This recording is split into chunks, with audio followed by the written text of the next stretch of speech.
your identity. Let the healing begin. Let the healing begin.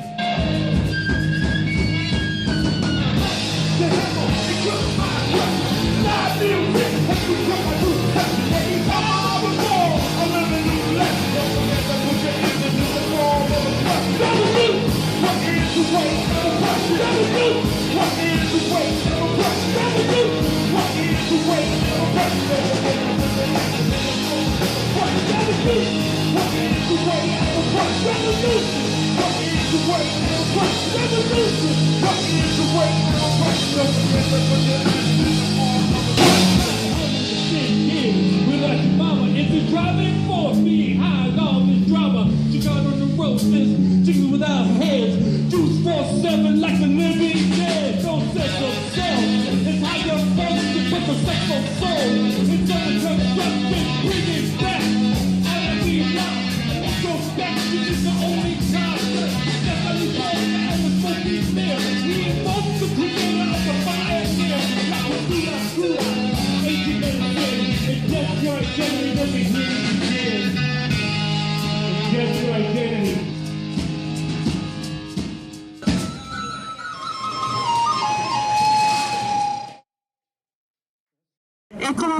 Po Ka Āina. There has been a great amount of injury and hurt that has occurred upon the lands all across the world. And it is no mistake, it is no error, it is no coincidence that the first peoples of the land are the ones who are taking the hardest, strongest stances in order to protect it. There is no mistake, there is no coincidence that in order for this current system of exploitation and extraction to occur, is it had to destroy the peoples that protected it. No longer have the luxury to wait. We don't have the chance to think about in the future. We're not talking about the future of our children. We're talking about our future right now. So for myself, I'm a Kauka. I'm part of the Kauka's Association. I'm going to be presenting at Pacific Region Indigenous Doctors Conference. And I'm going to make a call out to the healers of our community. Can't do blood pressure screenings anymore. We can't just talk about access. We need to go to the front lines and we need to protect the people who are protecting us. That is our kuleana. We have to work as one kino. We have to take care of each other. We can't let our warriors go out in front of dogs and tanks and bulldozers and not be ready to heal them when they are on the front lines. So this Tuesday, I'm going to be looking forward to seeing you because we are going there as well. We will be joining our people up there who are already their Antipua case. Uncle San Kaliho Omalu, Havani Rios. We have it.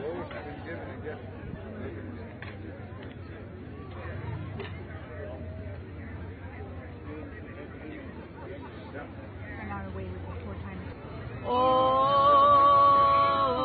Ka beauty,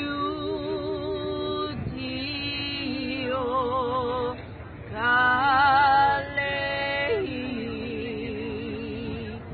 no na kuna, hey,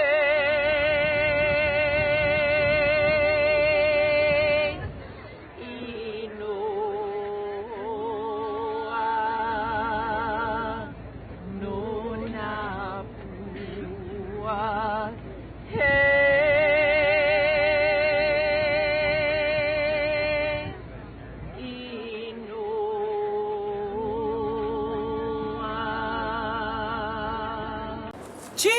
Oh, sorry.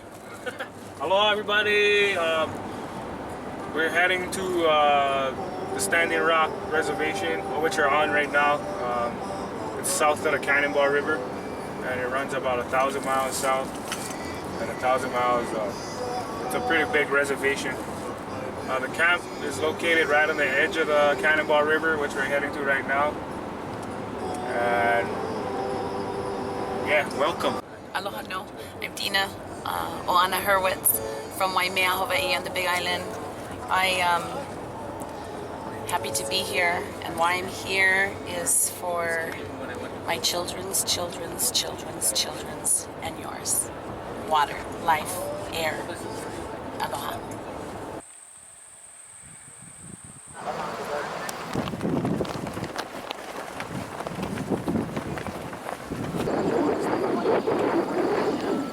Bro, we're alive.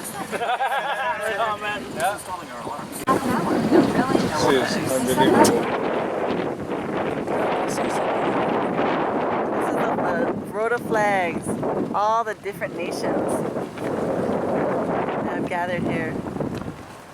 This is part of why this is such an unprecedented historic time.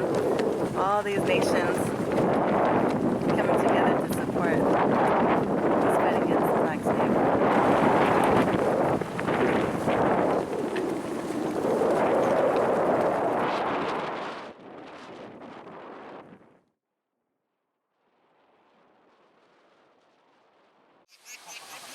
So what is this place over here? This is called Shinganju Camp, Rosebud Camp. This is on the red side of the river, Cannonball River right there.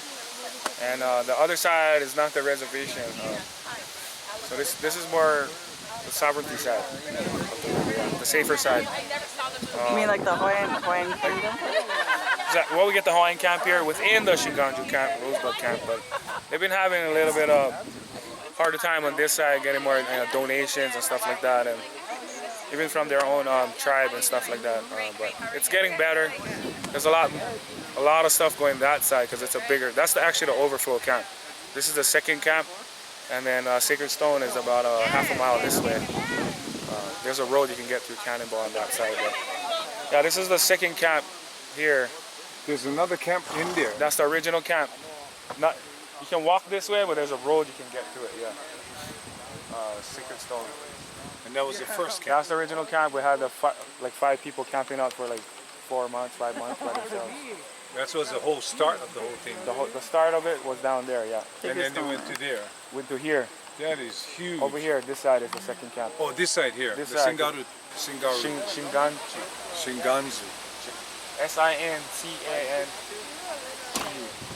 Shinganju. But look at how huge this place is. Yeah, so that was the overflow camp. And this is the Red Warrior. Camp. They got the 7 council fire tents over there. So all the elders are 7. Then this is actually the 7th one, so it gets 6 of them over there. It's the first time in 175 years that these guys have been together ever since Woodley Knee. Yeah, that's interesting. Yeah. That is interesting. So we got about 100 and almost 200 tribes, nations here. There's the flags that line up the road, the main roadway up there. This is awesome. Awesome. About a mile right up the road. The Dakota Access Pipeline site. Yeah, where they're planning on bringing the pipeline across the road over there and then into the Missouri River over here. Yeah. So they got a stoppage right now on 20 miles on the east side of this river, but they still can continue working away from that. So yesterday they had about 22, maybe 24 people that got arrested up in Mandan. That was, outside of that 20-mile buffer, so they were still working up there. So, but the guys went up there and stopped them. To my survivors, to my uprisers, yet to my savages banging on the colonizer. We the survivors, we the uprisers. Yeah, we them savages banging on the colonizer. Yeah, we them savages banging on the colonizer. We are finally facing the end of the cycle, an end to the terror fueled by the Bible. Nature's turned against the civilized pale-face. Join the struggle of living denial. The choice is yours, but we got the rifles laid out for you to claim. And I can show you just where to aim. From a big thunder with lit terrain will be the myths on that can't be contained. Yeah, the myths on that can't be contained. How I feel knowing with the very last survivors of a once wild world and the ruling class around us. Around as reminders, we are evidence of the casual killings. Studied on Plymouth Rock, the genocide spawned by the thieving vile pilgrims. Any warriors out there listening? We need you if you're able. We need you to be willing. We defending our people. No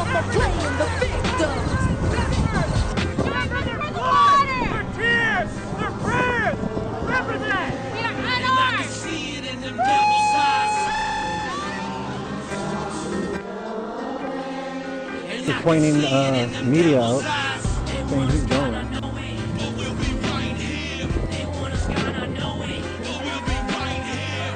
Yes, sir. Yes. My press pass right here.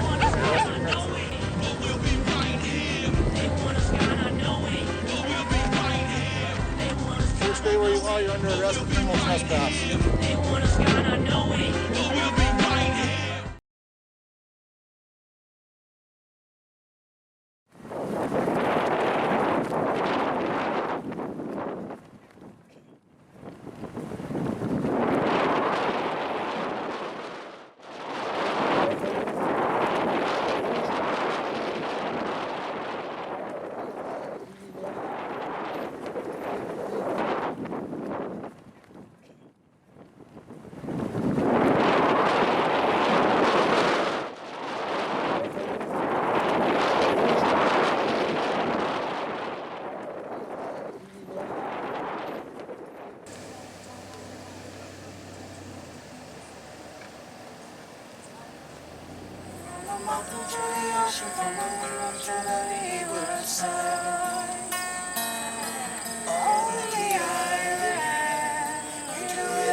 Mom was in the kitchen cooking dinner real nice. These two on the stove, mommy siren on the rice. Eat and drink and we sing all day. Kanaka in the old Hawaiian way on the island. We do it island style. I think you need to make a bigger fry bread. From the mountain to the ocean, from the river to the leeward side. It's getting cool now.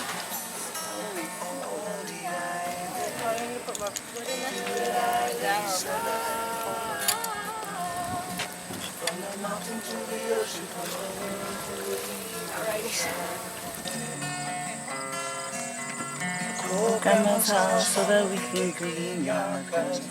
You know what, Grandma gotta work on. Watching your magic over here. Mountain to the ocean, from the river to the leeward side. From the mountain to the ocean, from the river to the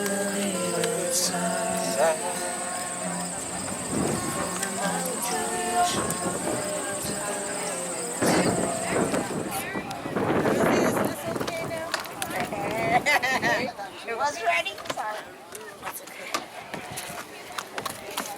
Hi, my name is Roberta Takala. I come from the Ka Āina Nation, which is southern Arizona, right at the border of Mexico and Arizona. I'm out here supporting the Standing Rock because Standing Rock and the water, our water is so important because it hits every nation. You know, water's life. We're out here making fry bread, so yeah, I'm still holding my dough. So we're making some before I leave back to Arizona, but I'm glad though that I got to, I want to say hi to all you guys out there, and if you come to Arizona, look us up. I know I have relatives that are from somewhere in Hawaii. Yeah, so they're, what do they call, Samoans. Oh yeah, probably, yeah. So we have Samoans in the Ka Āina Nation. So, Oh, nice. Some of my relatives, so we have a lot of relatives all over the United States. So that's one place where I would like to come someday. You should. You guys. You should join us when we do the Mauna Kea struggle, because it's the same type of. That's why we're united over here with that, because we have occupation situation out there. We're pretty sure, like over here, that they're gonna try and move forward again. So during our occupation, keep track and stand for Mauna Kea, or we are Mauna Kea. And so when the call out comes to occupy that place, then that's actually going to be the most fun, I think, for you to do. Yeah, and like right now in southern Arizona, we have a lot of issues with Border Patrol. One of our main issues is dealing with Border Patrol and them coming onto our reservations and desecrating a lot of sacred sites that we have on the reservation. Gila River, Akama Atlam, has the 202. Yeah, the 202, which is actually in progress of building a freeway through our MODOC, which is called MODOC. And so that's another issue, that our sacred sites are being desecrated, and it seems as though that that those are important. We need to be standing up as people. We need to stand up hard and take on these actions, because we're about to lose everything, and we can't right now. During this time, you see a lot of outside negative coming in to disrupt us from going where we need to go, but we need to keep those prayers and the sacred and the sacredness very sacred. So I just think, this is very important. I'm here, on behalf of everybody and my nation and my people, and I'm making fried bread. Wonderful. So, yeah, we're in Hawaii. We're standing in solidarity with Modoc and against the mining that's happening on your mountains. Yeah. And we're also united with the Oak Flat struggle too. Good evening, everyone. I am blessed and humbled to be here standing in front of CNN. But I'm more blessed for all of you in this circle, like we gather, like our ancestors did. This is where the knowledge is spoken. All these elders here, I want to thank you, Hia'e, for letting me get the mic and speak. I am from the St. Carlos Apache Reservation. I am there. And I don't know if any of you guys were at the event last night, but this is what I painted, the banner. Dance! Dance on Mother Earth. She needs it.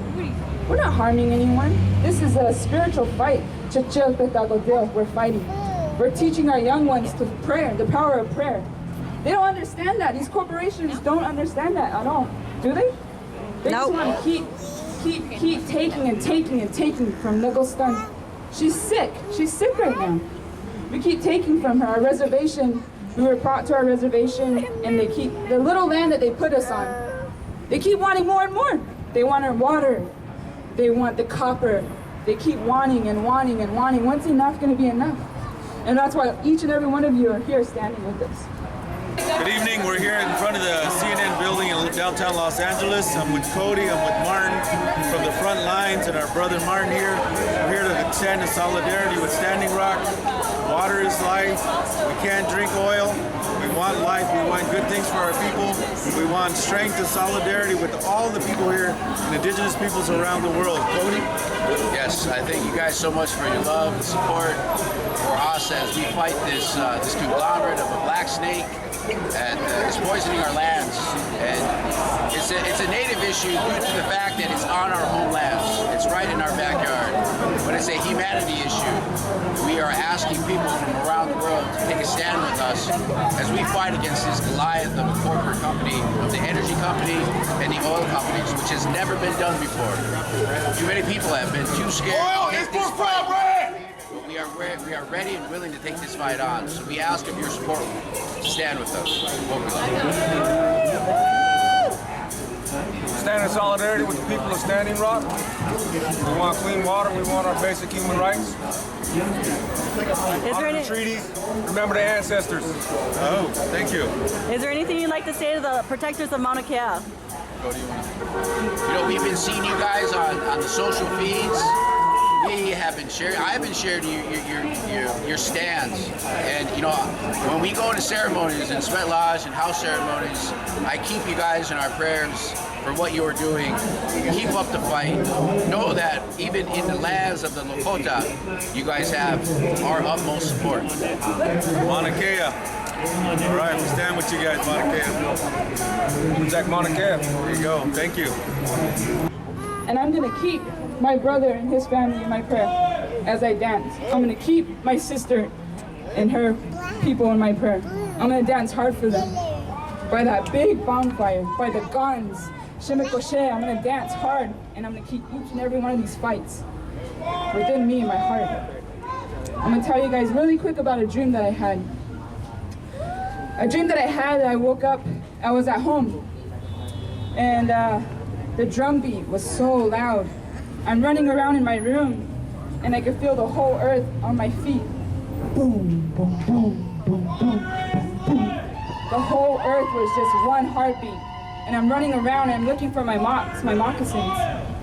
My aunt was outside. I opened up the side of my door, and what do I see? I see a bunch of vibrant colors up in the sky. Just vibrant colors. Keep in mind that drum. I jump back on my aunt's truck, all these vibrant colors in the sky, that drum beat. I start driving down the road. I'm in the back of my aunt's car, my Aunt Margie's car. And it's all indigenous people dancing, ceremonies, dancing. All these blessings that we're going to Shaka, Father Sky, was healing Mother Earth, that one first heartbeat. In that moment, all I can do is chant. All I can do is just chant and be proud to be who I am, and they're indigenous. And I carry that with me, because before when I had that dream, that's when we started having core meetings about that's when we started having core meetings about what are we going to do. And that's very, very difficult, even in your own community, to wake up your own people. But don't ever give up. Don't ever give up, my brothers and sisters. No. It's day by day, it's sacrificing yourself. With that being said, I just want to say ahia, ahia, ahia, ahia. Ushiaya che-che-chielo, Ushiaya che-che-chielo, che-che-chielo, yanahene, wani-wachielo, o makiayo, yanahene, wakataka, yanahene, nishnala, Oshialailo, yanahene, yoa, wakataka, lechia, ahetuayo, yanahene, wani-wachielo, o makiayo, yanahene, wakataka, yanahene, nishnala, Oshialailo, yanahene, yoa, wakataka, niye, Ushia che-che-chielo, che-che-chielo, yanahene, wani-wachielo, o makiayo, yanahene, wakataka, yanahene, nishnala, Oshialailo, yanahene, yoa. What does this land mean to you, this traditional land? This land means everything. Look at over there, all the buffalo. Look at all those buffalo. Look at all those buffalo there. They're coming for you guys. Be careful.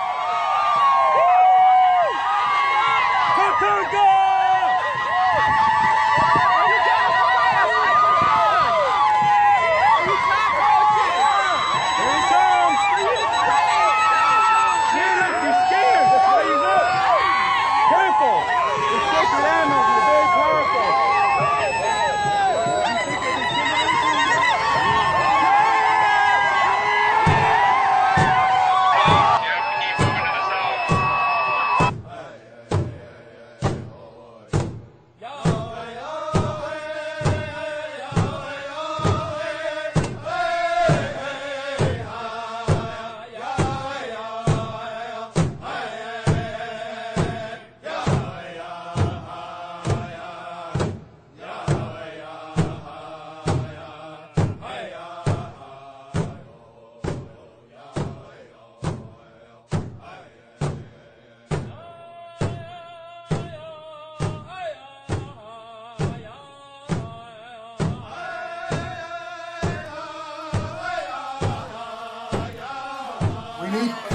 Women that know how to clean kaneha to come over and help. There's a buffalo that just came in.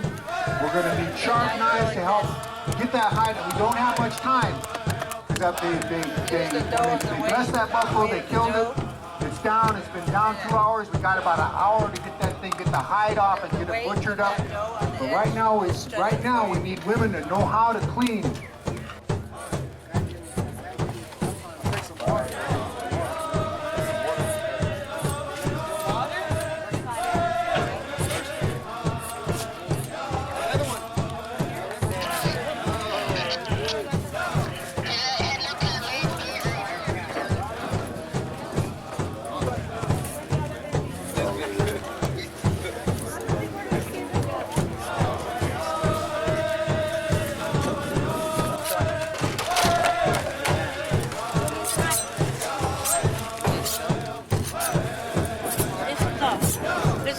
chopping knife for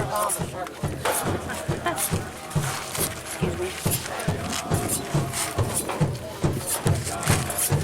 How's your knife? Hey, just watch where you're swinging your points. Yeah.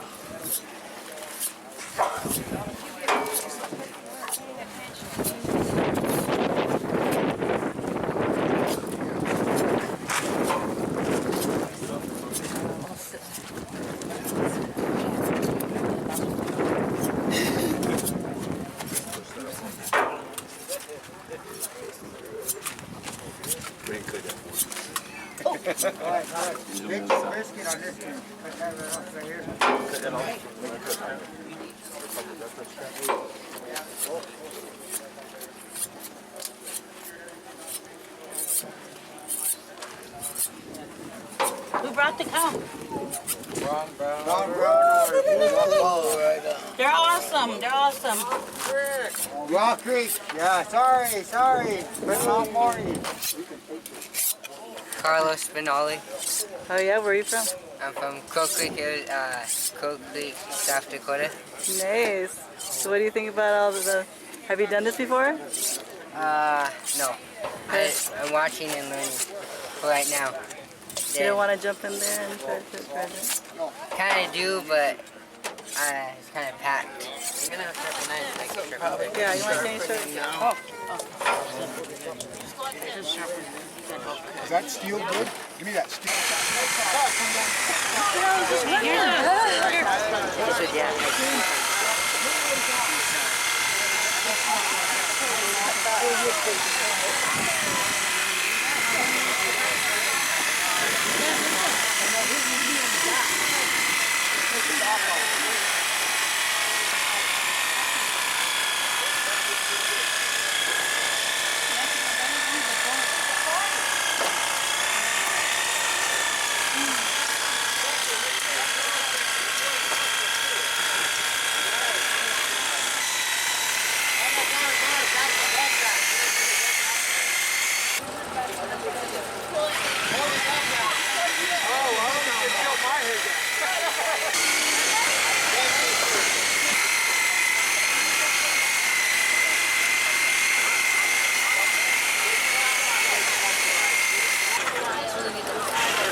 Glory! Let's go over on this other side.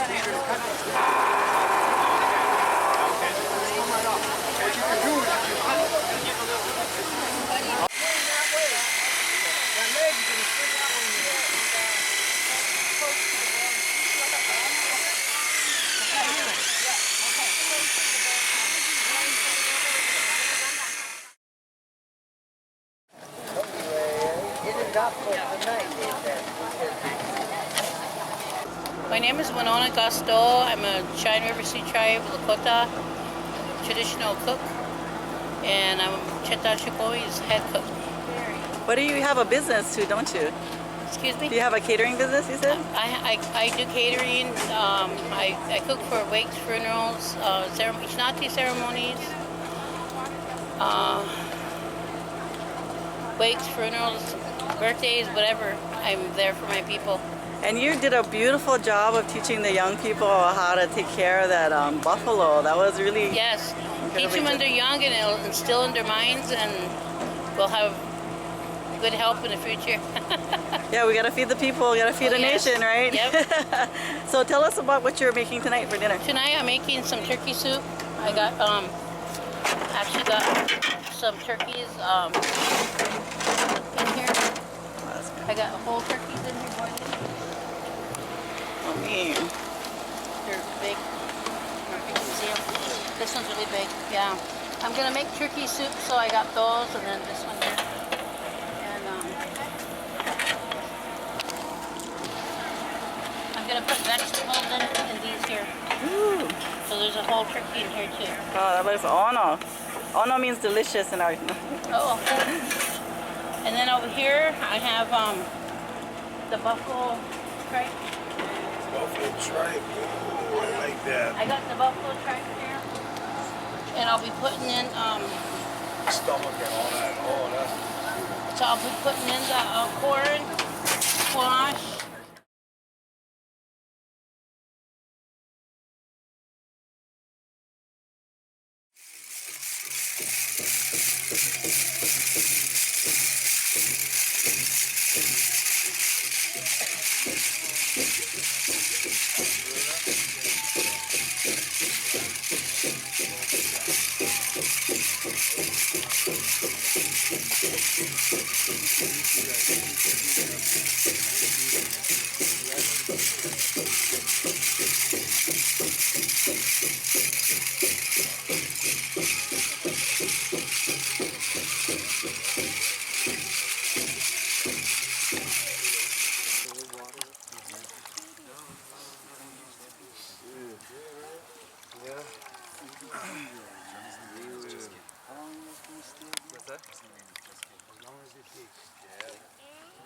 Who's that? Oh yeah, that's a great one. I'm just gonna keep calling the fire master. Yeah!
That song we usually sing when the dancers, we have our dancers, and we sing that song to like welcome in the spirits, welcome in the ancestors, call them in, and get the dance floor ready for the other dancers to go out there and dance.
Under the moonlight, think of all the things that we can do.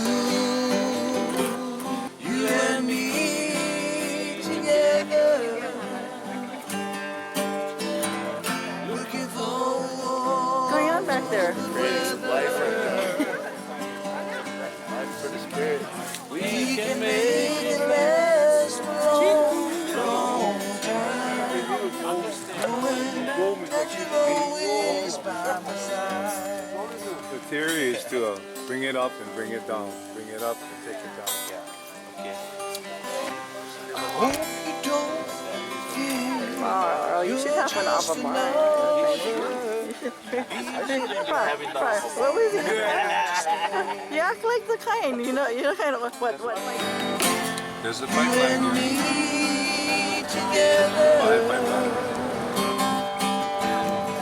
Looking for warm weather. We can make it last a long, long time. Knowing that you're always by my side. Knowing that you're always by my side. Everybody thinking the same, but it's so powerful. Yeah, the prayer. Like everybody praying together, everybody. Positive prayer. You gotta be together. You gotta believe that they can do it. Yeah, that's the thing. The Money. mindset. The mindset. Yeah.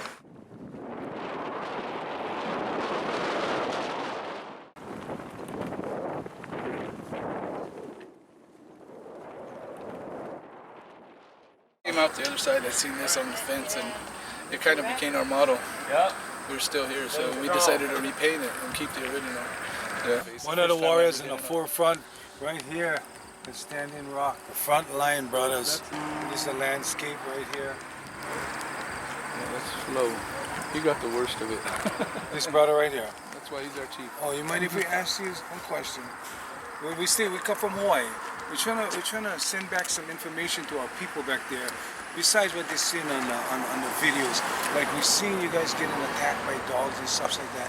We're trying to recover the aftermath, the feeling that you had in you, the true essence of your talk. You know? If you can share with us and we can share with our people back home. So we gotta awaken the world. We gotta awaken everybody in the struggle. You know. Felt strong.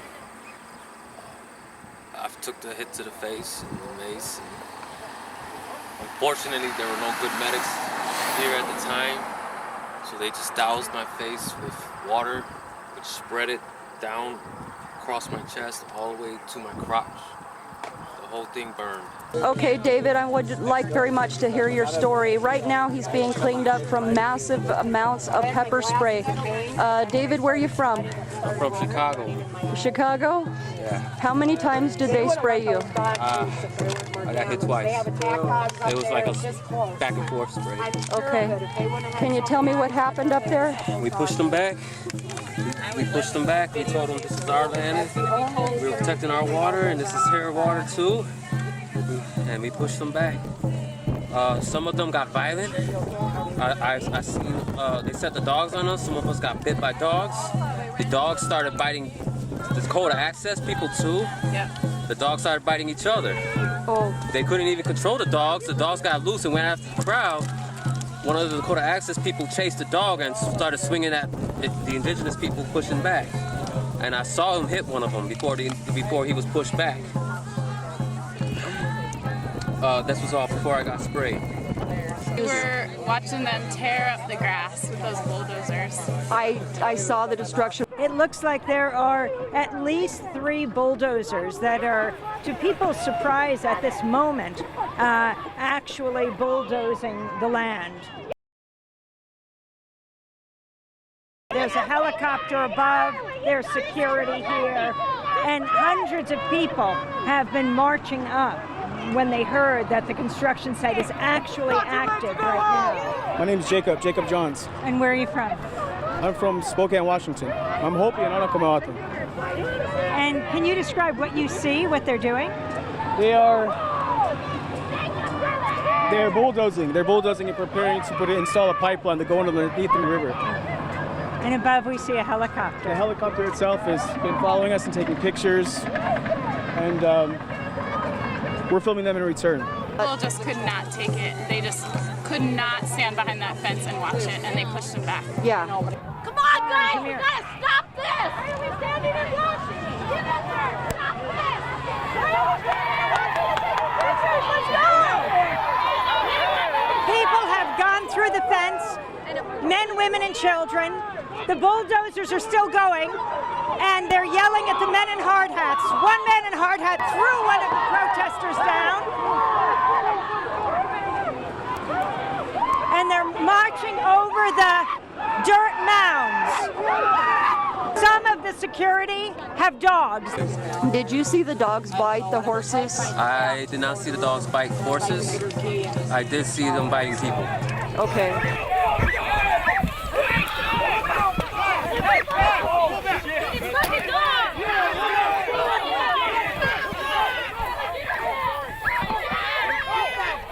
Security has some kind of gas. And biting everybody. They were not trained. No, they were just, they started fighting each other. One dog saw a dog biting the people, and another dog started fighting with that dog for biting the people. Wow. There was one person in particular, a young woman, who was just letting her dog come up and bite people. Dog bit him right now. Dog on me. These fuckers throw the dog on me. Look at this. Look at this. Let me say. Throw the dog on me. No, you did it on purpose, man. Over there with that dog. I was like walking, throw the dog on me straight, even without any warning, you know. Look at this. Look at this. The dog. Yeah, the dog did it, you know. Look at this. Yeah, so did it. Ma'am, your dog just bit this protester. Your dog just bit that protester.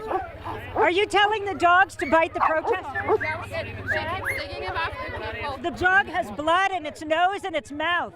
And she's still standing here threatening. You can't put your blame on the dog. You're an evil woman. You can't put your blame on the fucking dog. That's mistreatment against your animal. You will live with that.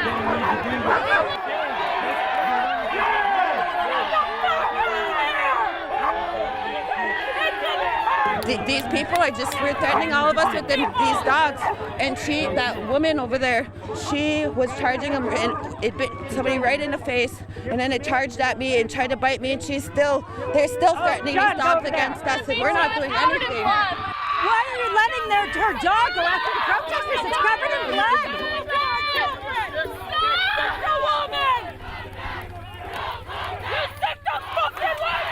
What the fuck is wrong with you? Get your fucking dog out of here! Get your fucking dog out! Get the fucking dog out! Get the hell! Right there! Ruin! Get the fuck out! Get out! Get the fuck out! We ain't scared of you! We ain't scared of you! What the fuck's your dog gonna do? Get the fuck out! Get the fuck out!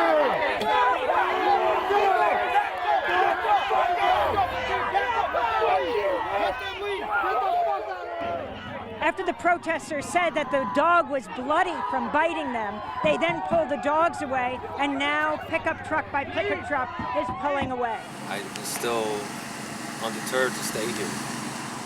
Actually, after that had happened, I had attended a security meeting down there at the main camp, and I volunteered as security. They accepted me, and they told me to come out here and establish this camp. I've been here at the same spot ever since. So, how long you been here? Been about 3 weeks. 3 weeks. And where you from? Are you from Lakota, from this area? No, I'm Taino from Chicago. From Chicago, okay. I've come over 1,000 miles to be here. Yeah. And I didn't expect this to be the way that it is, but now this is my home. I live on the highway on 1806 now. We're here until this is over with. Then I'm home. Awesome. That's awesome. Yeah. What was your name? Flo. Flo. Earl, man. Thank you so much for your manawa for your time. So you can share with our Ohana back in the islands so they know what is happening. You know. You guys are all my ancestral relatives. That's everybody here. That's what's so special about this moment. Because we're all coming together. Yes. I see that tribes and tribes and tribes.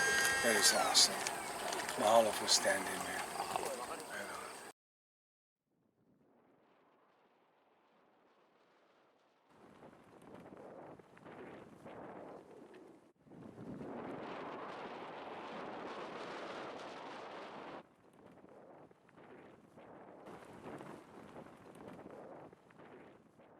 So we're at this 1806 blockade that is in front of the new Osetesek winter camp, which is about maybe half a mile down that way in the direct path of the pipeline.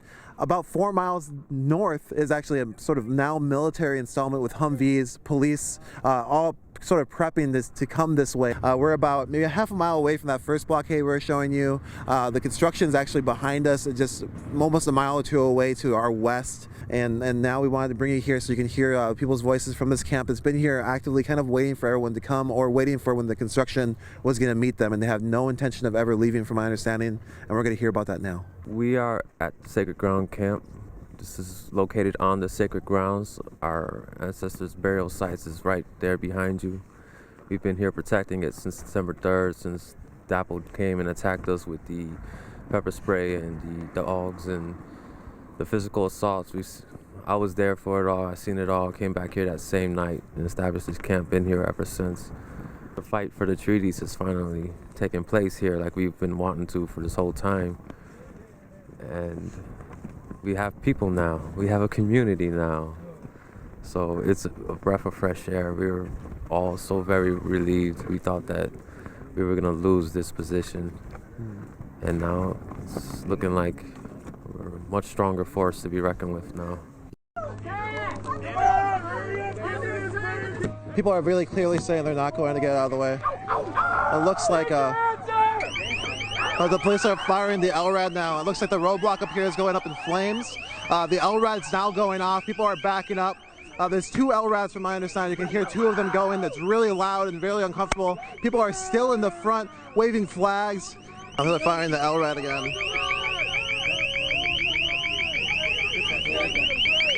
Because personally, me, I'm tired of being fucking oppressed.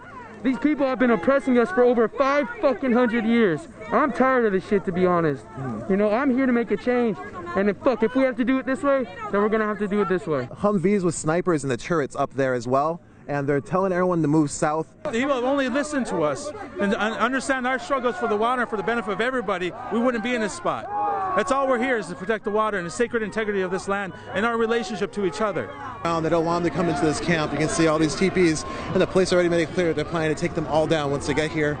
They're holding a multi-round grenade launcher. But now they have left-and rounds aimed at people. There are big OC canisters as well. You can see the police officers have now made a kind of corridor all the way around it and are slowly trying to push everyone out of this camp. Lines of police officers, they're there because the water protectors moved on when they saw construction happening right down there. You can see the excavators, they're bringing in railroad ties. And it looks like they're making an arrest. It's the first arrest that happened today. And people are really, you can see the construction happening as the police are moving in. You need to go to the south. We need you to back away from the gap. We need you to move south. Along the roadway. There it is. They've made a few arrests. They've used pepper spray on some people. They're continually moving towards the new winter camp. It's in direct line of the easement.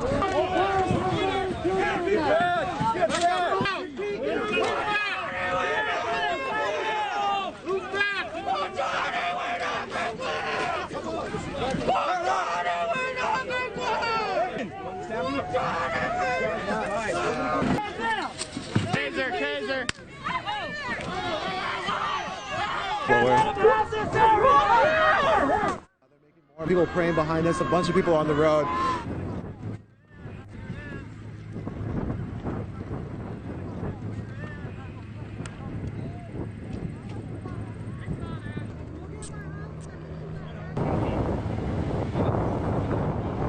That's the pipeline route right there. That's where the Dakota Access Pipeline is supposed to come through, directly through this ground to that camp that was set up. We're here to protect the sacred water and sacred Mother Earth, and I just don't want to have to tell my kids when they ask me what does clean water taste like. Part of the International Indigenous Youth Council. I stand in solidarity with you, me and my people. Stay away from the officers. Do not get out of the pickup. Stay at the pickup.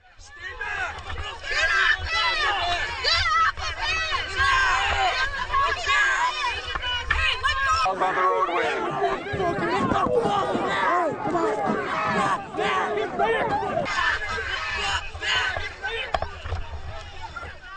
Move south. Move back, you guys. Move back. Hey! Hey! Who got your arms?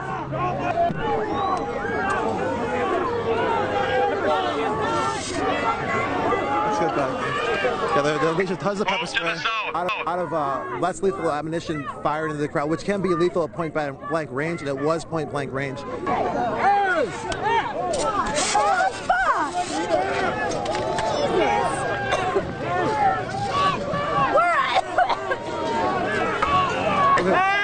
They took down somebody. They're stepping on them. So right now, people with medicine staffs are trying to hold their line. They're holding it in prayer.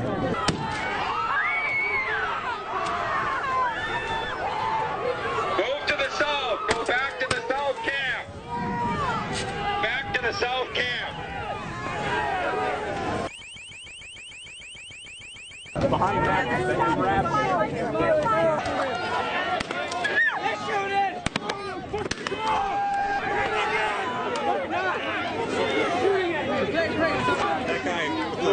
Stop throwing! Stop throwing shit! Move to the south.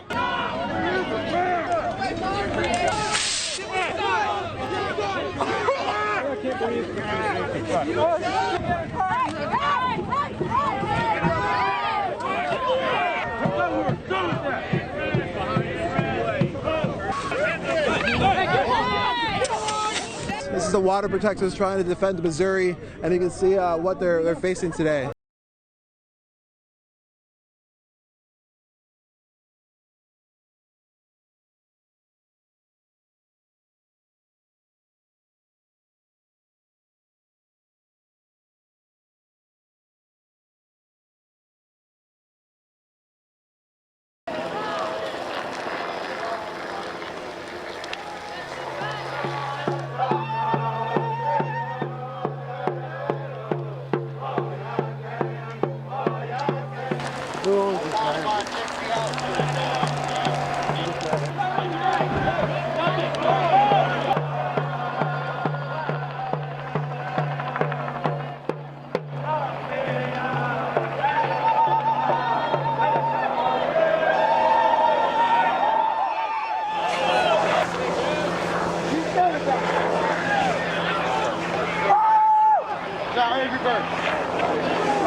Bridge, we need more bodies, we need more blockade material.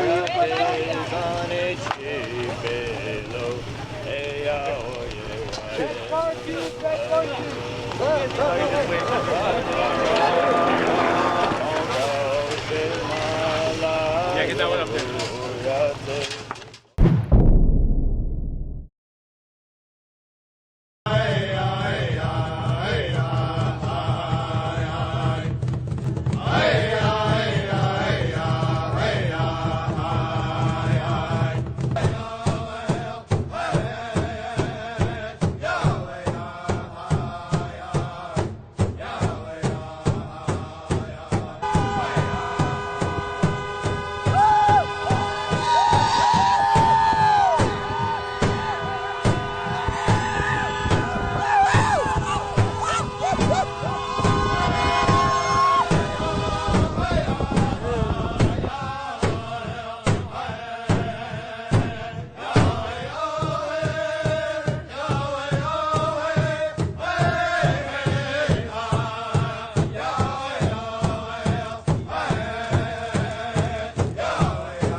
Tell us what's different about that previous gathering compared to now. Back then there was, whether it was armed, there was a lot of anger. And I said you have to be angry to have weapons and feeling.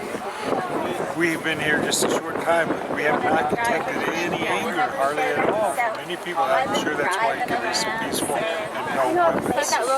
It's a big difference.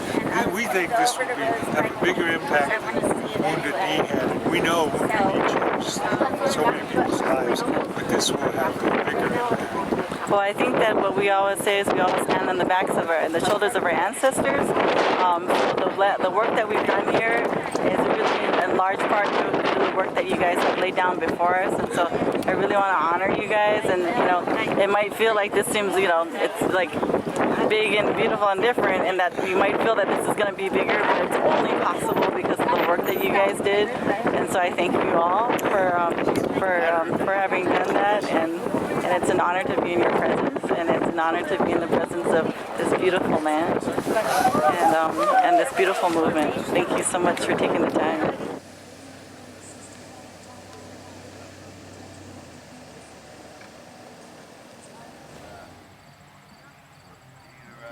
Council of the Seven Fires.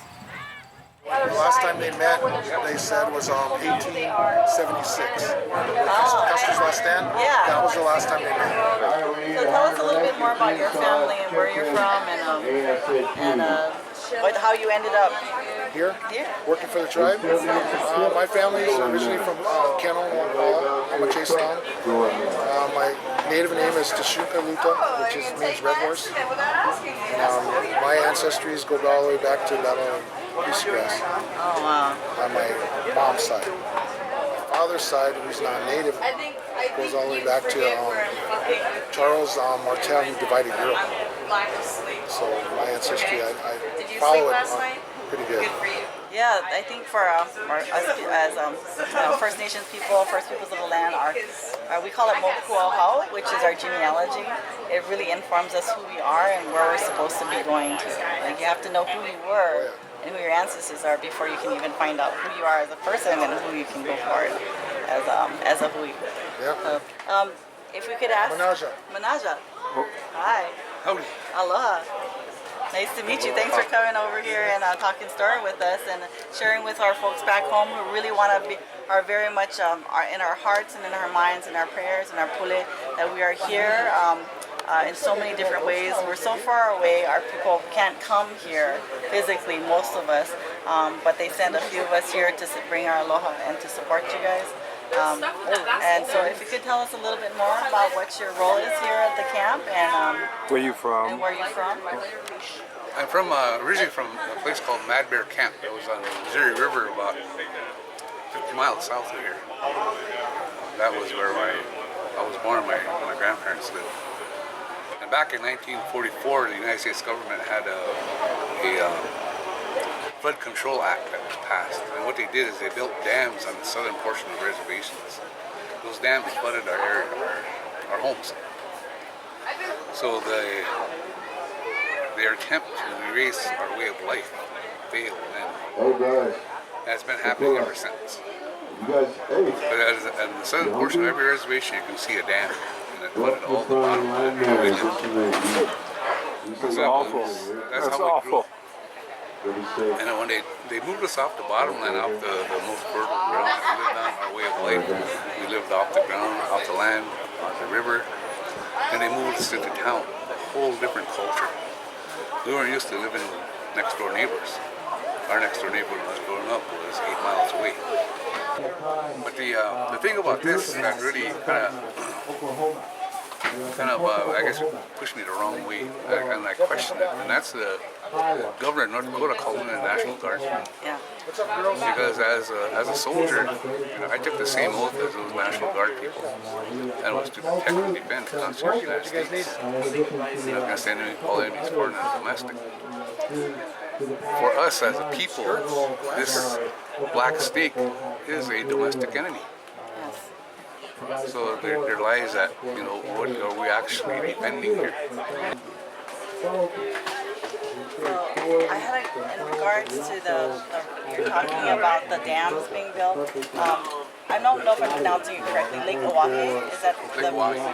Lake Oahe? That was an example of the dam, some of the dams that were built that displaced a whole bunch of people that are living along the river. Is that correct? That's correct.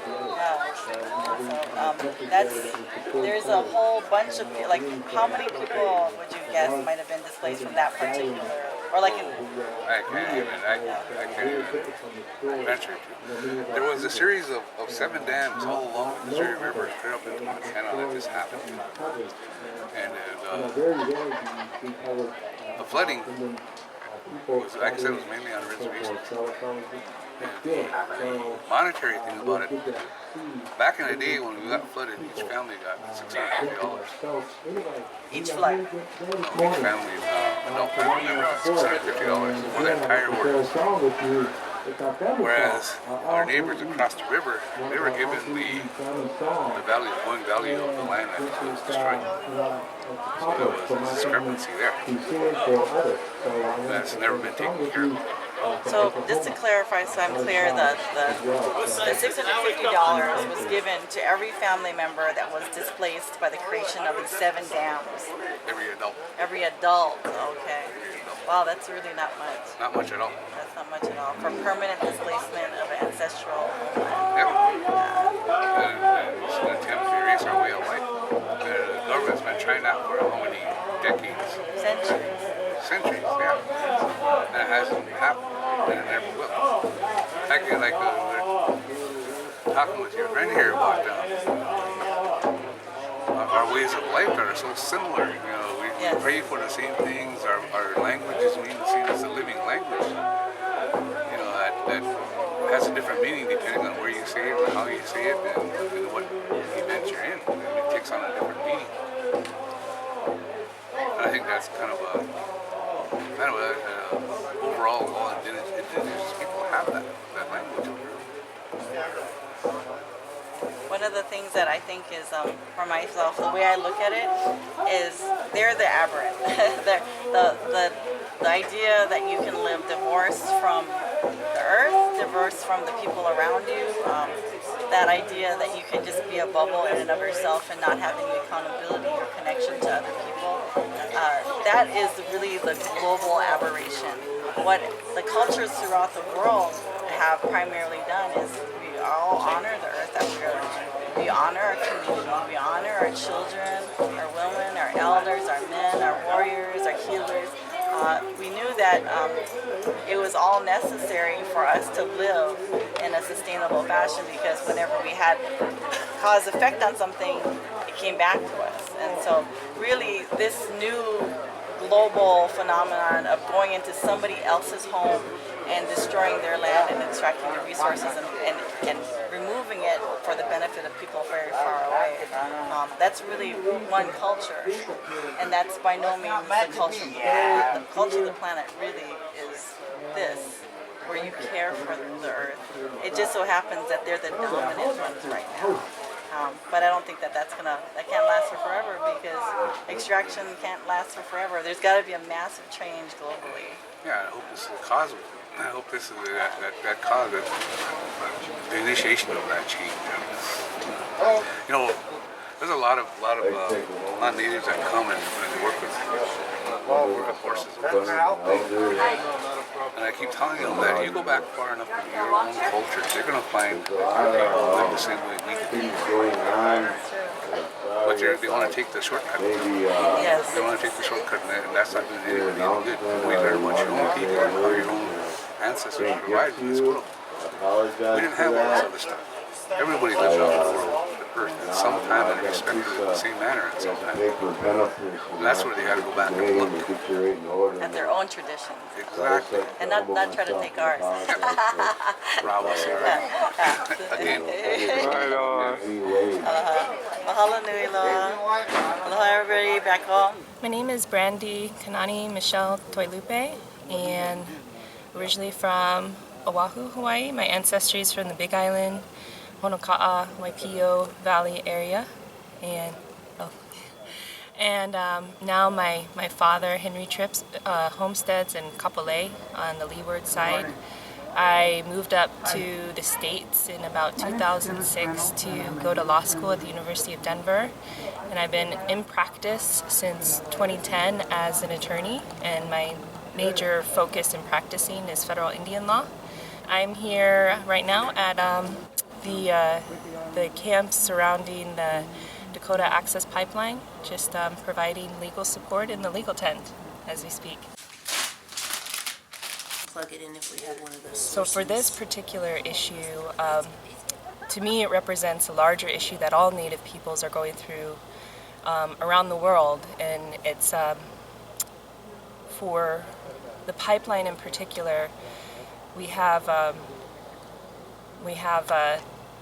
the severe environmental crisis that we're dealing with right at this moment with climate change and our ability to have water for all peoples, ability to have a sustainable future for our children and grandchildren. So to me, that's what this camp represents, and that's what this this journey for all of us represents, is that we're really trying to say that we as Native peoples have a greater vision of what this world could be for our children and grandchildren, and that we want to have these resources, they're sacred, but we also want them to be available for everybody for many generations after us. And you know, I think as Native people, we think in a very, very big scope. We're not just right here, right now. We think of our ancestors, we think about our descendants, and that's pretty much what this represents to me, is all these nations coming together and really telling our story about how we view, what our worldview is and what our life ways are. The main thing that we do, we haven't actually, we're not representing clients here. What we're doing is we're doing legal observing.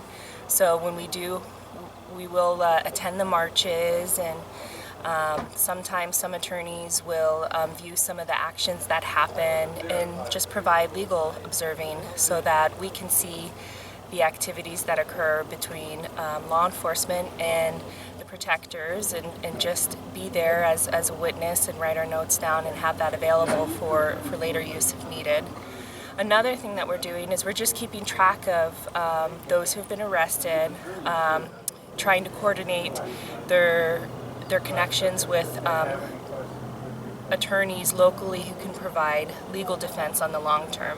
Most of the attorneys here are here for a short amount of time, and we just do what we can when we're here. Legal team meetings happen at 10 a.m. every morning, and we're not really sure who the lawyers are on the ground until we walk into the meeting. So what type of repercussions, what type of consequence might these protectors face given those particular charges? Misdemeanors usually carry, some kind of fine in the thousands, depending on the, which it is, and they may also carry some jail time. Usually not much, but that is a potential consequence for all protectors that get charged with the criminal offense, misdemeanor. Recently, some protectors were also charged with felonies, and the fines and the potential jail time is much more for that. And of course, the consequences for future employment and things of that nature are much greater for a felony.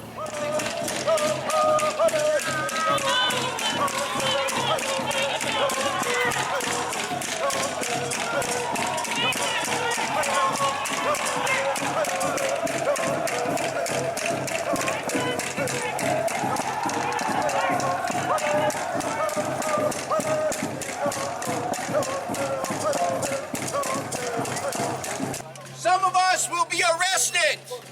Some of us, that is a sacrifice. For you sun dancers, as we dance for 4 days, that sacrifice that we give to our people, this is considered a part of that sacrifice of our life. When Grandmother Earth called to us to come and stand in defense, a lot of us, by any means necessary, thought of our way to take a stand in defense. So for our sister that is here, inside these walls, I want you to yell out as loud as you can, Lili and some war hopes, to let her know we're here in support. So let her know. Here we go.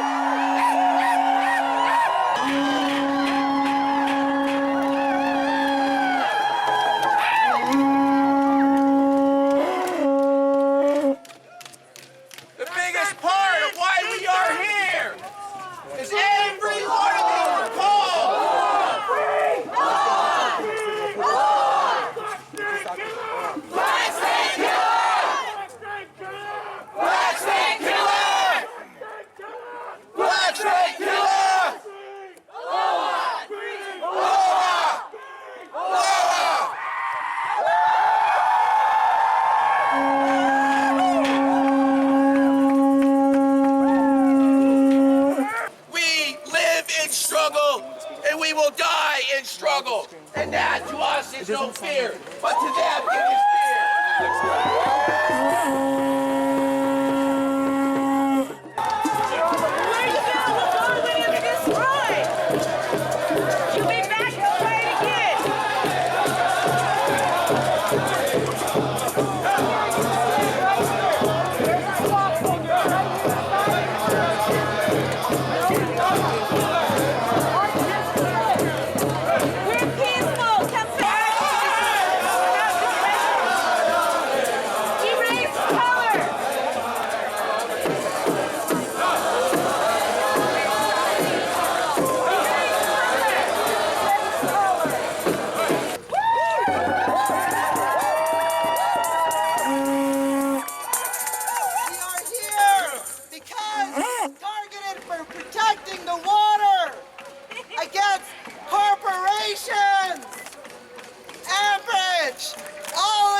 she is here about.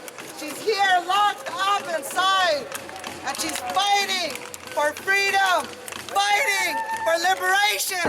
After our next speaker, we're gonna march around the block to City Hall. If traffic is blocked, there will be a rest day on the sidewalk, stay in formation. Yo, Kalama Ka Āina ni heo, paliku o nā toko lau,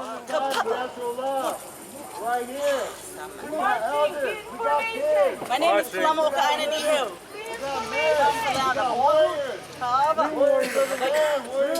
Many thousands of miles to stand in solidarity with the people of Standing Rock against the darkening, lightening, that which will defile the earth. Remember, you're working for the predator. We have an oli that I have shared before here with you as we had walked. We share it with you. It speaks of how we would go to the mountains. And we would go to the mountains to create the canoes, our va'a, that would sail, that are currently sailing across the world right now. We are using our traditional science and knowledge to cross the entire earth in the Malama Honua voyage through Hokulea. We have the science to be able to protect our earth. Our traditions are there on purpose because we understood that when we push on nature, nature pushes back. Kalama is a story of how everyone is needed to go to the mountains to make the va'a.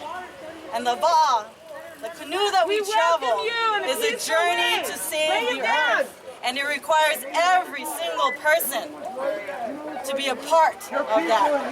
There is no one person that can create a canoe 80 feet long.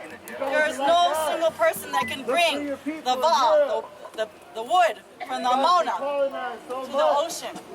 It can't be done alone. Everyone must unite to make this happen. So we ask of you, I will teach you how to do this oli for us.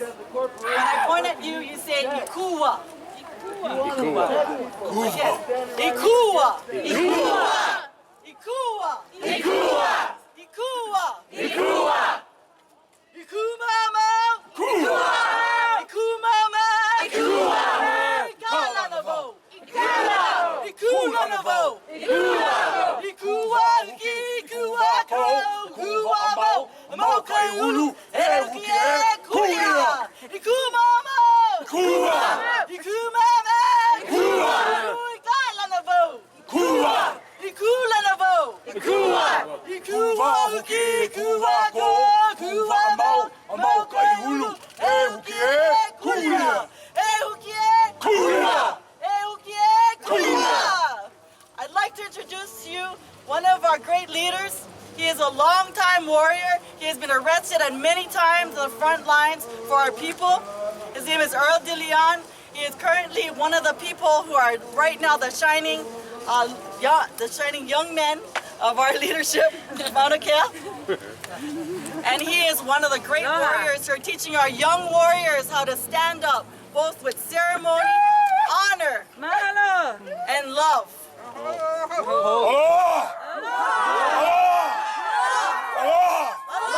That's the only thing going to win this world. Love. It's the only thing going to win this world. Love for the Āina, the land. Love for the air. Love for the water. Love for the mountain. Love for the people. Love for one another.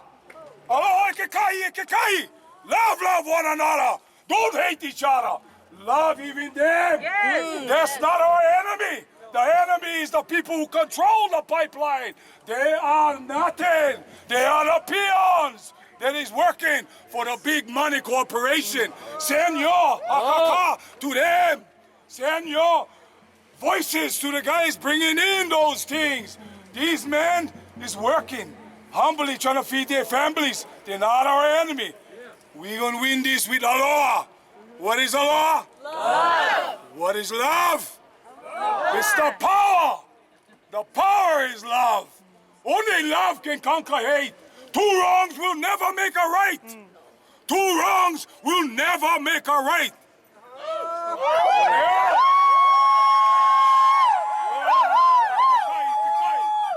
Love one another. Love Mother Earth. Vakea Sky Father for the Kanakas. Papa Halo Moku Earth Mother. It's our beginning. Kahoku Okalani is our star mother for the Kanakas. This has been prophesied 7 generations ago by our kupuna. When the bottom will rise up and the up will go down. And the down is the establishment. America will fall. And the indigenous people of the world will stand as one.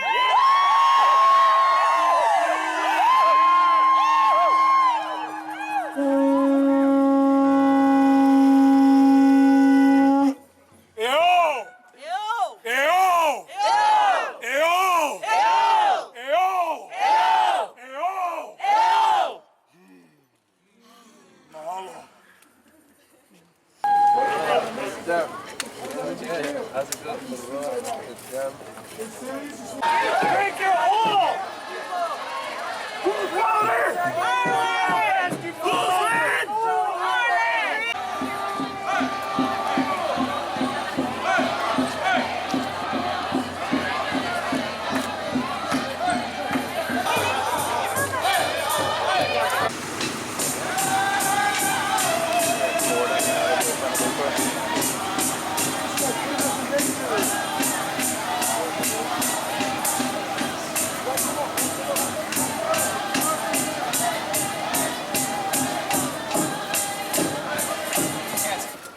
As long as you do not want to cause physical harm, it's okay to express what you feel. We are human beings. But what I'm trying to get to you is that we pray for these officers as well. Whether they do not want to accept that or not, we pray for them when we are in sweat. I understand that they have a job as well. Their job is a little different than ours. We heard the calling of Uchimaka, Grandmother Earth, when she asked us to protect her. That is why you are here. That is why you guys have collectively come together to express and show that love and compassion for Grandmother Earth that provides us with so much. She is asking for that protection in return right now. And so you give of yourself. You sacrifice of yourself. So we do. I want to tell you real quick, when I was incarcerated, when I was sitting in jail for 4 days, somebody asked me how I got through. I was in prayer. And even though some of these officers read me, and they tried to intimidate, they tried to use all those tactics, I understand. That's a breakdown. But as I was in, I prayed for them. So every officer that was different, I prayed for them and their families, because that's who we are as Indigenous people. That's our background. And I understand that. And I hope you guys understand that as well. We come here with love and compassion. Because we are here to pray for everybody, regardless of your race.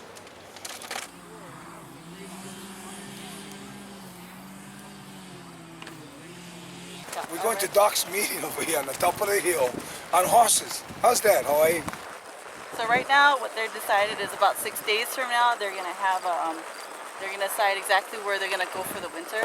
So that's a little bit of a challenge right now because everybody, the main people, this is the back of the Red Warrior Camp, and then up forward is Achachi Shakoan. We're on the other side of the river, Shichangu, Rosebud, and that's the reservation side. This side is actually lease land. So the problem is we're figuring out, since there's a decision to stay for the winter, we have to figure out where the actual camp is going to be for the long term. So what we have to do is to make sure that we're safe, we'll have also access to services, and that we can actually accommodate enough people all together. So that's where I'm in the process of going right now. I'm going to go meet with Everett, who's one of the elders over here, helping organize where the next step is at. So. And after that, we're going to meet with our traditional birthing women, our midwives. And after that, we're going to meet with Dr. Sarah Jumping Eagle, who is the director of the hospital at the reservation. So we got a pretty exciting day. Hey, the boys right there, the Mauna boys. That's the Oak Flat boys over there. That's the news with Kalama on top of the horse getting ready for go to a meeting. Go to a meeting. It's kind of at Standing Rock, 2016. More to say? Ahuyo, malamapono, kukia I mauna, kukia I honua, kukia I vaiola. Aloy. Well, on Sunday, while we were on the reservation, we spoke more with Dr. Sarah Jumping Eagle about why she, as a pediatrician, opposes the $3.8 billion Dakota Access Pipeline. I'm Dr. Sarah Jumping Eagle.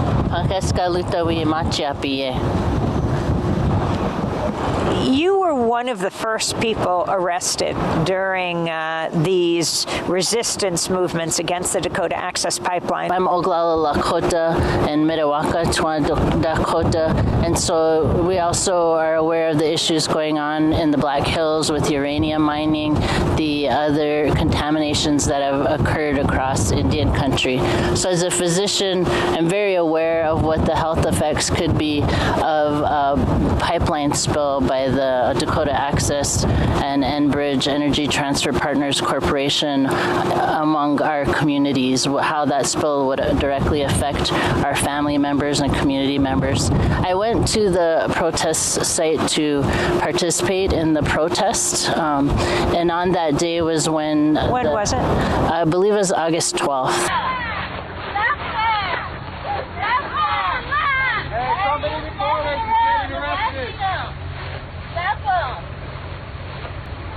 Don't let them scare you.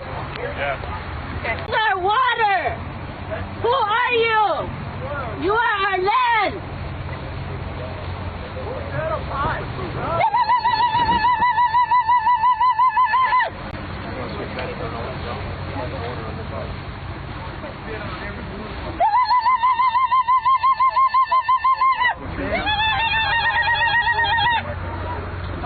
Who are you? Are you Lakota?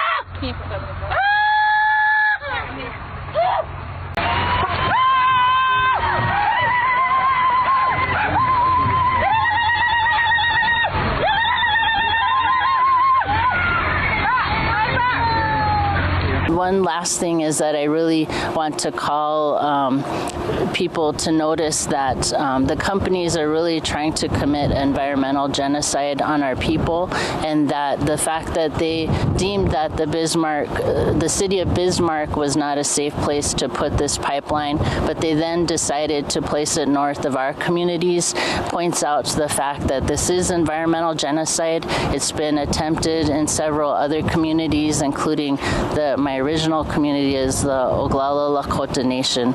We see a pattern of corporations doing this, and as people, we're going to stand up against that, and we're going to continue to fight for our health and our way of life.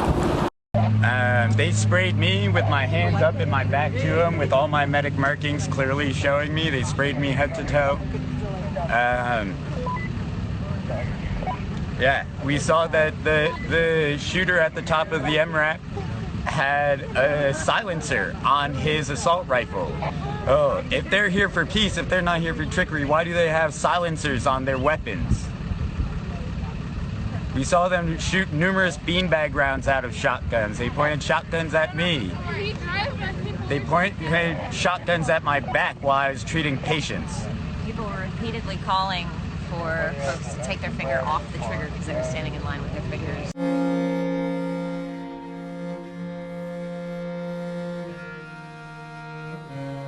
You grabbed my hand, and we fell into it, like a daydream or a fever.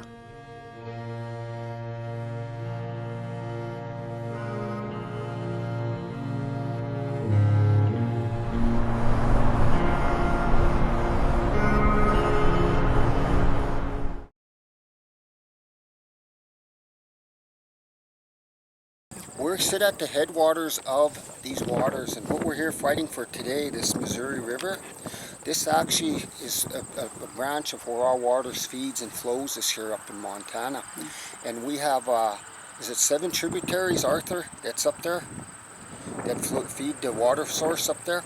And what we have is we have inherent senior water rights. And that is why I'm here. I'm standing in solidarity with the Standing Rock Sioux, not only to protest this here, what's going on, because we need water for survival. Without water, we're non-existent. We won't survive. The grass we're standing on here, the trees, the air, it's all got water, it pertains to water. Without it, there's no sustainability of life. And therefore, I'm here to stand in solidarity to protect that and to fight with them. But I'm also here because our Blackfeet Tribal Business Council, Thursday, our Blackfeet Water Compact passed the Senate. So it's on to the House now. And it's not us, the people. We're all in disagreement. We don't want to sell our water. But we got 9 elected council members who we vote in. And some of them aren't no good. They want to do things for their own benefit, and they're the ones pushing that through right now. So when I talked to your lawyer, as a matter of fact, the girl from up in Hawaii, Brandy, wonderful. She told me that there's 2 things we got. She said we need to lobby the House of Representatives. There's 435 of them. Get them to go overturn this vote and stop it. And then in in the Water Compact, she looked it over. She said that it does come back to us, the Blackfeet membership, and we have the right to vote on it. But this is what's scary about it. She said even though we voted down, she said the Senate of Indian Affairs has the right to push it through, going against the membership's vote. And how bad is that for the federal government? Well, we should be used to it by now. Look what they've done to all of us natives all these years. My name is Ray Fish Waters, Pine Ridge, South Dakota. If you believe for something, you'll die for it. And to me, Water is my last name too. Fish Water. Fish. My grandpa Red Fish was killed in Wounded Knee in 1890. I carry his name, Fish. I come from the Red Bear family. Get away! Get away! We're dying! Pick me up! Pick me up! Well, it still can get you. Your legs is long.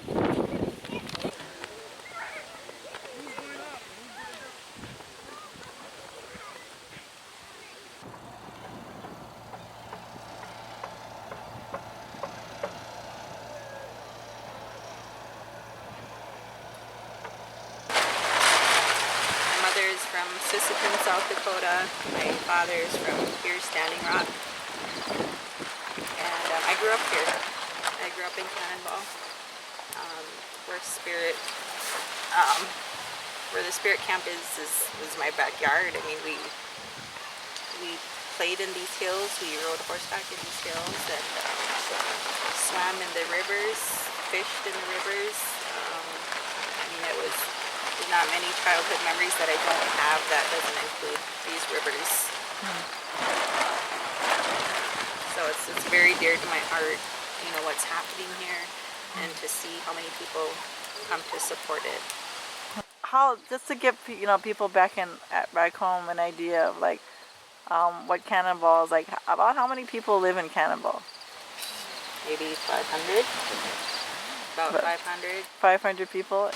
And then to see that one can teepee go up first, and then the next one, boom, boom, it just expanded so much, you just couldn't believe it. And when I seen that first teepee, I was like, wow, I hope there's no snakes down there. That was my first thought.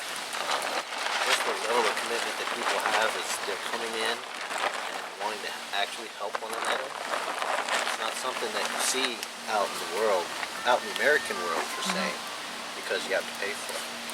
Yes. You know? And so when we were talking about how historical this was, not just for the 7 bands of Lakota, but for the Ocheti Shankowi, but for all the tribes in the region, well, that's awesome. But then to have that reach out to Montana, Utah, Washington, Arizona, New Mexico, Oklahoma, all the way to the East Coast, to the Seminoles, and Miccosukee, and then up north of the Iroquois when they came, and even the Pequots from Connecticut came. We realized. And now you have like Venezuela, and then you have Palestine. Just get like now, yeah. You we like in Hawaii, the best one, Hawaii came. This is really what it's representing, and there's actually, you know, there's struggles happening all over the world. I know there's certainly struggles happening back home, but this is something that we feel like very strongly won, that we have a chance to win it. The other thing about it is really the extraordinary community that Standing Rock has been, to be, you know, to be so welcoming, you know, to be to have this feeling of you know, that host sensibility of, you know, that's not something that mainstream society in America really has any familiarity with. And I think that whenever we have something to say as nations, as tribes, it's always listened to in a kind of dismissive category. We'll listen to you, yes, we'll respect you today, we'll listen to your issues. When it's convenient. When it's convenient, and we listen to you, we're still going to do what we're going to do. But initially, we were dehumanized, discarded, and tokenized so that we could be overpowered, so that they could take over everything and take everything. And it still continues in this day and age, where we have all these fantastic spiritual teachings, not just from our culture, but from all the other indigenous cultures. And we have all these fantastic religions, whether you like them or not, they all have something good to give. But we're acting in such a base manner, and we're still treating us in this base way that I can't believe it still exists. And why do we have to fight for water? Why do we have to fight for something that we need for life? And it's just that it's heartbreaking. And so one of the things I'd like to really make a call out for folks is to really honor the fact that you guys have this very intact culture of being a nation and understanding what it means to be a host, and that we have to learn, as a world, need to learn how to be better about being a guest. And if the world can learn how to be a better guest, all everywhere, then we have a chance of surviving. We really do. Well, we're all, I guess, in reality, guests of Mother Earth. And so, you know, when you said learn how to be a better guest, it's, you know, we all need to do that, you know, from here, from Standing Rock. There's a lot of people who see people who go out to be protectors, but they call them us protesters, and they kind of think that they're like fringe element. They're crazy. Just help people understand. And that's one thing that I pray for, is just for that, for those that don't understand, to understand and to have that compassion, to feel it, you know. And I think that's one of the biggest thing, is just because if you don't have that understanding and you don't have that compassion, it's nothing is going to matter, and you're just always going to look at people like us as the troublemakers. And I think that's one of the big, I'm so tired of hearing people say, you know, when they talk about camp and everything, and well, those troublemakers down there, and I'm like, why are we the troublemakers? You know, and but they don't, it's hard not to react out of anger and everything, so it's like I really try and remember that, just help them understand, because they don't. And I mean, we've had to fight for generations, and for little breadcrumbs, you know, for us to be happy when everybody is just, it's given to them, or they take it. They take it. It's really the thing. They take it. People are given it, but they don't realize they're given it from something that has been taken. And a lot of them are really good people. They're really nice people, but you know, it's like the same thing. Like they go into the store and they just expect their meat to be in these nice little packages, and that's where meat comes from. You know, they don't realize it comes from a slaughterhouse. It comes from like a very unclean system. You know, where they have like antibiotics and crowding and like abuse of animals. It's like, but what to them, it's a cleaner thing to have it arrive, you know, packaged in cellophane. Yeah, they feel it's very sterile, but it's part of like something that comes from a very brutal industry. And that's I think that's part of it, is that, you know, people are receiving their water. People are receiving their electricity. People are receiving their oil. They're receiving it from the suffering and destruction of the world and the planet that we're on. And in the meantime, a small collection of people are gaining the wealth that have built the industry around their wants and needs, and actually built the economy here around their wants and needs and their desires to dominate and continue to build wealth so that their choices in their lives, they can make what they want. To hell with everybody else. We'll take it.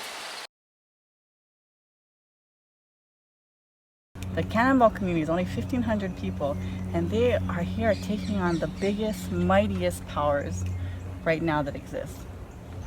When I looked at what was happening, 1,500 people inundated, overwhelmed, taking on this, you know, a massive, like 10,000 people. So you're talking about multiple times over, the guests overwhelming the host. Yeah. And here you have this very rural, it's like when you're talking about like 10,000 people. Cannonball, count them, Cannonball. 1,500. 1,500 people.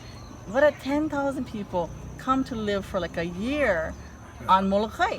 Exactly, or Lanai, just move right in. Just move 10,000, yeah. And they have to find them a place to live, food, clothing, clothing, you know, protection housing, from the water. winter, from the water, and for, you know, sanitation, and then health. And health is probably some of the most complex. I mean, it's literally life and death.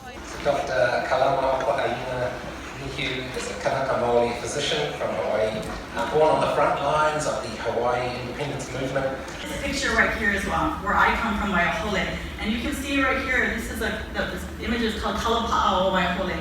And after the first occupation where my parents met, that was destroyed, it was completely destroyed as a village during the early 1970s. Waiahole then rose up as a Kalabasket of Oahu. And as you can see, at the roots of it, you see the people and the struggles growing up into the leaf that then became the water struggle in Hawaii. And we are the ones all together are feeding the people in the water. To me, as a Kanaka, it's basic, it's simple. The most sacred thing that you can have is the water that you drink to sustain this kino, this body. Without the water, you don't live.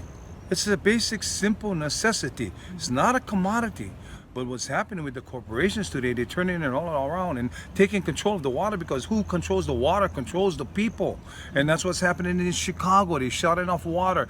In Kauai, just recently, they shut down all the streams. They diverted all the river to one area. In Wailuku, Maui, just this weekend, they diverted the stream. They tried to, but some of our lahui over there caught them in the process and stopped the bulldozer, the excavator in the middle of the stream from diverting the river. Wailuku River right now, where Wailuku Water Company, in this excavator here, an employee is currently redirecting the river that was flowing here to the right back to the left where their diversions are.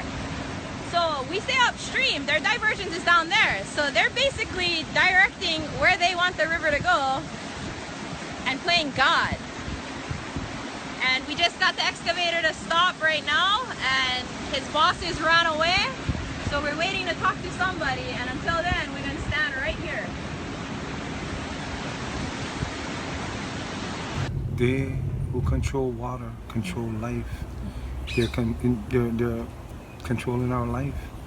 Like I said, they turn off the water in Chicago to all the poor people who can't afford water. How the hell they gonna live?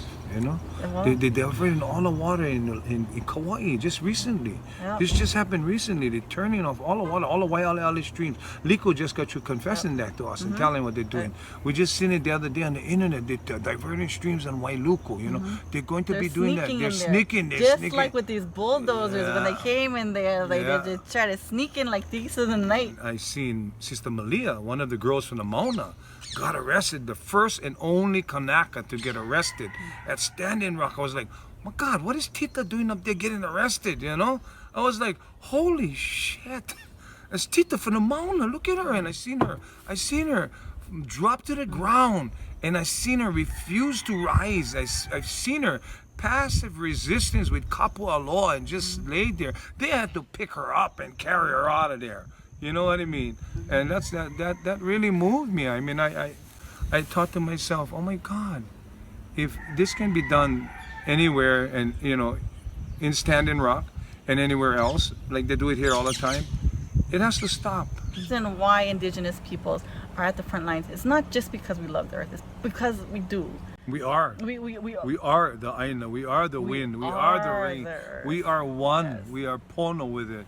You know, our kupunas, that's what they are, and that's what they was, and that's the same thing I seen up there, going up there and watching all those, you know, the ceremonies, listening to what they do, how they do it, and how much respect they have for Mother Nature. It's the science and the spirituality are one, and observation, and there's certain places that are considered, certain things and practices that are considered sacred because we knew it's not just something that was mumbo jumbo. It was, if you do not protect the sacredness of this space, your people will be hurt. You will suffer. You will suffer. You will do not. You look at places as, you know, Kaho'olawe, where you have the stars above us that teach us the direction. We don't know what direction we're going into. You have places like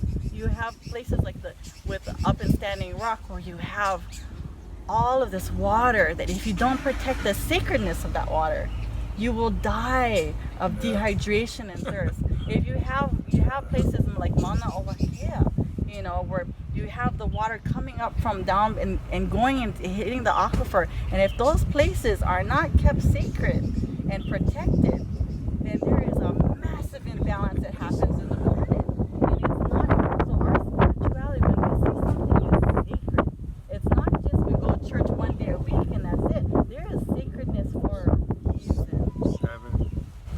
24/7. 24/7. 365. The top of Mauna Āwakea is like when it's the head where the aquifer comes down to, like when octopus going into the water, into the ocean. The water comes from there and it flows all the way into the ocean. That's what sustains all of us, you know. And plenty kahunas and kupunas talk about this being a major aquifer to feed throughout the whole island. So there's a big relationship between the Piko Mauna Āwakea and Standing Rock and all people who fighting for water, fighting to protect the environment, the air, the land, the sea, everything, you know, everything. Aloha Aina, you know, O'io Igo, love the land. Malama Ka Āina, Malama Kapoia Vai, take care of the people, you know. I felt like I could be me. You know, I could, at any point when I wanted to stop, I could pull it. I could ask for our ancestors to be there. I could thank people in our songs, in our ceremony, in our wolis. I could thank them for being the people that they were. And for me, that was, you know, to have that experience. You know, we don't get that because we get so, besieged on a regular basis.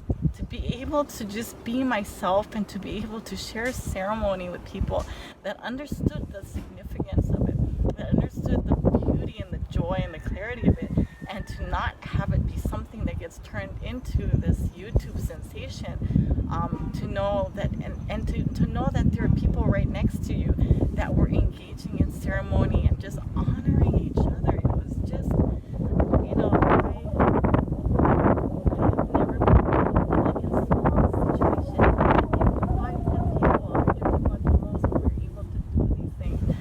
to be surrounded every single day by thousands of people that were constantly in ceremony, united behind this desire to not just save the water, but to save the earth and to save the planet and to save every single living creature, every human being, even the ones that are participating in the destruction of their own earth, that we were praying for them as well too. And to be able to have the mana of that at all times. I've never, for weeks at a time, I've never such a high standard of sacredness. We need to put our people back on the Āina. And coming back to relationship to, well, why you go all the way over there? Well, this is a message that goes out to the world. Our kuleana is to malama all. Once we take care, this is part of it. This is just part of our kuleana, all of us as a people. I'm Heather Shepherd Waters. I come from the Waters family. I am Mr. Changa Rosebud, and I reside in Pine Ridge, which is the Oglala Nation. And I'm here with the Wild Oglalas, serving as medic and security for the Ochete Shikoi, with them for the Mini Wachoni and against the pipeline. And oh, great. So what do you do back home? I'm also a CNA back at home. Currently I work as a night auditor for the Prairie Wind Hotel and Casino. Oh, great. Yeah. So what made you decide to come up here? I felt an urgent need for to be there for people that are going to have health needs, such as mostly the elders. I look out for the diabetics and whatnot, and can also put a band-aid on it if you ever need it. No. I bet you put on a wicked band-aid, girl. I'm a pro band-aider. Certified band-aider. Yeah, and I also get, do all the dirty stuff that other people don't want to do. Yeah, that's quite a lot. And that's really the kind of the nuts and bolts of how to, put together a camp like this. Is there a lot of people want to do the glamorous stuff, but really the glamorous, stuff is really living for our people and caring for our elders. So thank you. How's it been being a part of this community? I really can't put it into words. Like, I get emotional. I'm just you asking me that. It was just like, there's so much into it.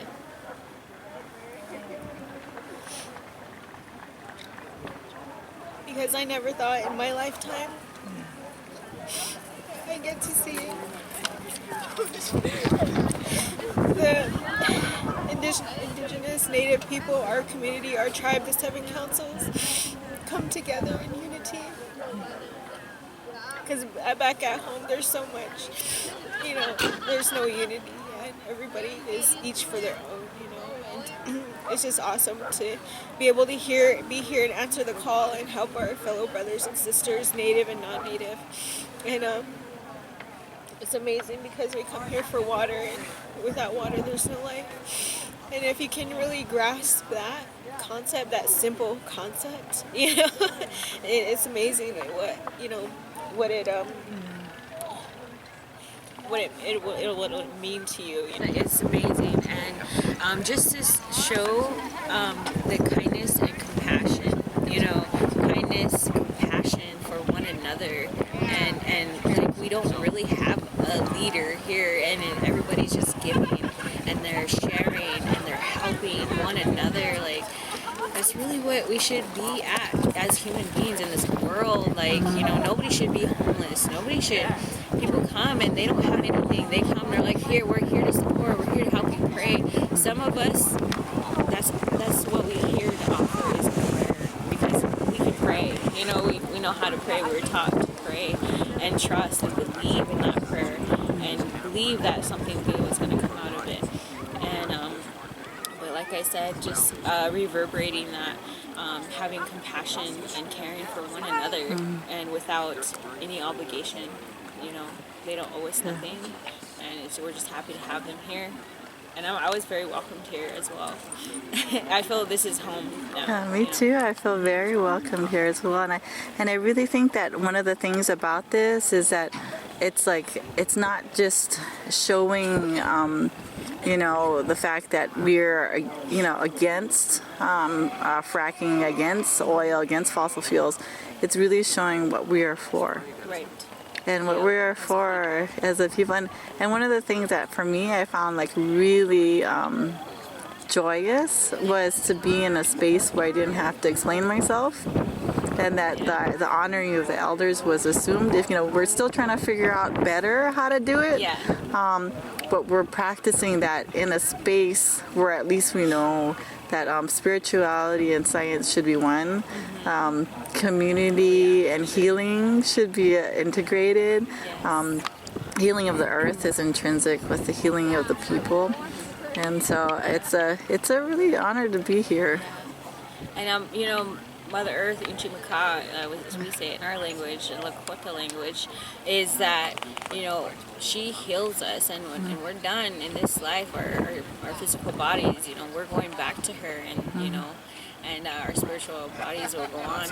But, it's amazing, growing up, I never knew, prayer was so accepted, and it was just something my mother taught me. And Doesn't it feel nice not to have that be something that's kind of secret a little bit? Yeah. It's like everybody's like, prayer, ceremony. Yeah. Did you smudge today? Yeah. Everybody, if you forget to smudge, there's always someone around the corner that'll be happy to help you out. Yeah, it's nice. Yeah, it's a nice feeling, huh? Yeah. Very good vibe from everybody. Yeah. Share with me something that you feel is like one of your favorite memories about being here. I guess I like the sense of family, and I like also diversity in my life. So I like everybody's uniqueness and the way they do stuff, the way they cook. You'll see in the mornings, the Navajos will be cooking their bread, or the Canadians be cooking their bannock, or just those different delicacies. All get to share. I don't have to go all the way to Canada. I don't have to go all the way, and it's just amazing. I love that. And were you here for when they did the buffalo and they took care of the buffalo? Yeah, we got some of that buffalo. I made a buffalo brisket. Ooh, what's a buffalo brisket? With the security, I feed the security as well. So when they just waking up from their night shift, I have them come over and eat dinner, and I usually have meat or soup or something if we can. There's days we just had Spam, so that day we were running thin, and I think we had our last Spam and vegetable soup. That's genocide in a can, right? And God blessed us with that buffalo, and we were so happy. So thankful for that. Mom was in the kitchen cooking dinner real nice. These two on the stove, Mom is siren on the ice. Eat and drink and we sing all day. Kanaka in the old Hawaiian way on the island. We do it island style. From the mountain to the ocean, from the river to the leeward side. In the June night, under the moonlight, think of all the things that we can do. You and me together.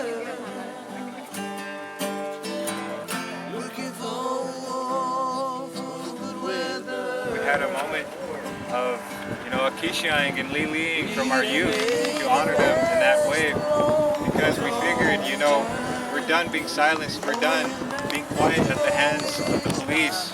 So we yelled, and we're gonna do that here today again.